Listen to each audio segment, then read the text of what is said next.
இன்னைக்கு இந்த குழந்தையோட உயிர் உங்க கையிலயும் என் கையிலயும் தான் இருக்கு. எத்தனையோ போஸ்ட் வந்திருக்கு, எந்த போஸ்டையும் ஷேர் பண்றது கிடையாது. யாருக்காச்சும் என்னாச்சும் நடந்தா எனக்கு எதுவும் ஆகலையே, நான் நல்லா இருக்கனே அப்படின்னு சொல்லி யாரையும் பத்தியும் கண்டுக்காம அப்படிப்பட்ட ஒரு இதுல தான் நம்ம வாழ்ந்துட்டு இருக்கோம். நீங்களா இருந்தாலும் சரிதான், நானா இருந்தாலும் சரிதான். ஹியூமனிட்டி டெட் அப்படின்னு சொல்லி சும்மா தான் சொல்றாங்க, அதை ஹேஷ்டேகாகவும் ட்ரெண்ட் பண்றாங்க. ஆனா நடைமுறையில உண்மையாவே ஹியூமனிட்டி டெட் அப்படிங்கிற நிலைமைக்கு தான் நம்ம வாழ்ந்துட்டு இருக்கோம். அப்துல் ஃபேகித் 1 year 10 month ஒரு பச்சை குழந்தை. இந்த குழந்தைக்கு லுக்கீமியா அப்படிங்கிற ஒரு டைப் ஆஃப் கேன்சர் வந்திருக்கு. இந்த கேன்சர் தன்னுடைய பிளட்லையும் போன் மேரோலையும் அஃபெக்ட் ஆகியிருக்கு. ஸோ ஹீமோதெரபி ஃபர்ஸ்ட் பண்ணியிருக்காங்க.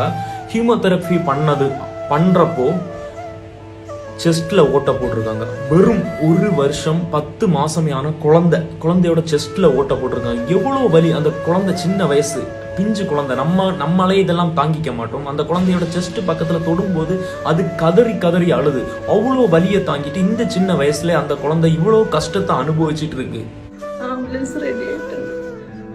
എൻ്റെ മകന് കീമോതെറാപ്പി കൊടുത്തിട്ട് ഇവിടെ ഹോളായേക്ക്. ഒരുപാട് കീമോ എൻ്റെ മകനെടുത്തു. ഒരുപാട് കീമോതെറാപ്പി എൻ്റെ മകൾക്ക് ഈ പ്രായം. ഇനി ഒരു മാർഗ്ഗമുള്ളൂ, മച്ച മാറ്റി വെക്കും. எல்லாரும் இந்த மகனை சഹായിക്കണം. எல்லாருமே அந்த வீடியோவை பார்த்துருப்பீங்கன்னு நினைக்கிறேன். அதுக்கு செஸ்ட்ல ஓட்ட போட்டு அந்த இதை ட்ரீட்மெண்ட் பண்ணியிருக்காங்க. அடுத்தபட்சமா இந்த குழந்தை உயிரோட இருக்கணும்னா கன்ஃபார்ம் இதோட போன் மேரோவோ மாத்தி ஆகணும் அப்படின்னு சொல்லி டாக்டர் சொல்லியிருக்காங்க. இந்த போன் மேரோ மாத்துறதுக்கு சுமார் 30 லட்சம் to 50 லட்சம் வரைக்கும் ஆகலாம் அப்படின்னு சொல்லி டாக்டர் சொல்லியிருக்காங்க. இவங்க அப்பா இந்த நியூஸை கேட்டு, அதாவது இந்த குழந்தைக்கு இப்படி ஆனதை கேட்டு அவங்க அப்படியே ஒரு டிஃப்ரெண்டான ஒரு மென்டல் ஸ்டேட்டுக்கு போயிட்டாங்க. அவங்களால இதெல்லாம் தாங்கிக்க முடியல. ரொம்ப பயப்பட்டு அவங்க அன்கான்சியஸ் ஆகிற நிலைமைக்கு இருக்கிறாங்க. அம்மா ஆஃப்டர் ஆல் ஒரு நர்ஸா வேலை பார்த்துட்டு இருக்காங்க. அவங்களால இந்த குழந்தைக்கு இப்படி ஆயிடுச்சுன்னு சொல்லி அந்த வேலையும் விட்டுட்டு இப்போ குழந்தைய தான் ஃபுல் டைமா பார்த்துட்டு இருக்காங்க. அவங்களுக்கு வேற எந்த ஒரு சோர்ஸும் கிடையாது, ஒரு கிராண்ட்மா மட்டும்தான். நம்மள மாதிரி பெருசா யாராலையும் கொடுக்க முடியலனாலும் முடிஞ்சதை நம்மளால சப்போர்ட் பண்ணுவோம். நம்மளால முடியலையா, ஆஃப்டர் ஆல் ஒரு ஷேர் பண்ணி விடுங்க. உங்களால முடியலைனாலும் கண்டிப்பா ஒருத்தரால முடிஞ்சவங்க நம்ம ஹெல்ப் பண்ணுவோம் அப்படின்னு சொல்லி கொஞ்சமாச்சும் அமௌண்ட் கொடுத்து ஹெல்ப் பண்ணுவாங்க.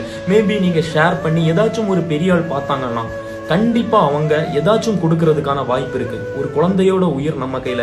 எத்தனையோ தேவையில்லாத ஸ்டேட்டஸ் எல்லாம் போட்டு எத்தனாமோ ட்ரெண்ட் பண்ணி என்னெல்லாமோ போட்டுட்டு இருக்கோம். லவ் ஸ்டேட்டஸா இருக்கட்டும், இல்ல ஆர்சிபி சென்னை சூப்பர் கிங்ஸ் மேட்சுக்கு எதுவும் இல்லாம போடுறோம். ஆஃப்டர் ஆல் ஒரு ஸ்டேட்டஸ் போட்டு ஷேர் பண்றதுனால ஒரு குழந்தையோட உயிரை நம்ம காப்பாற்றுறோம். இதனால நம்மளுக்கு எந்த ஒரு கெடுதலும் ஆக போறதில்ல. முடிஞ்ச அளவு ஷேர் பண்ணுங்க. அந்த குழந்தையோட செஸ்ட்ல ஓட்ட போட்டிருக்கிறது எல்லாரும் அந்த வீடியோ பார்த்துருப்பீங்கன்னு நினைக்கிறேன்.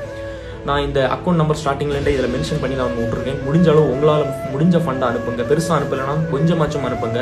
இல்லை அந்த நம்பருக்கே கால் பண்ணி கேளுங்க. அப்படி இல்லையா உங்களால் முடிஞ்சது ஒரு ஷேராச்சும் பண்ணி மற்றவங்களுக்கு தெரியப்படுத்துங்க. உங்களால் முடியலைனாலும் அவங்க தெரிஞ்சு முடிஞ்சதை பண்ணுவாங்க. முடிஞ்ச அளவு ஷேர் பண்ணுங்க.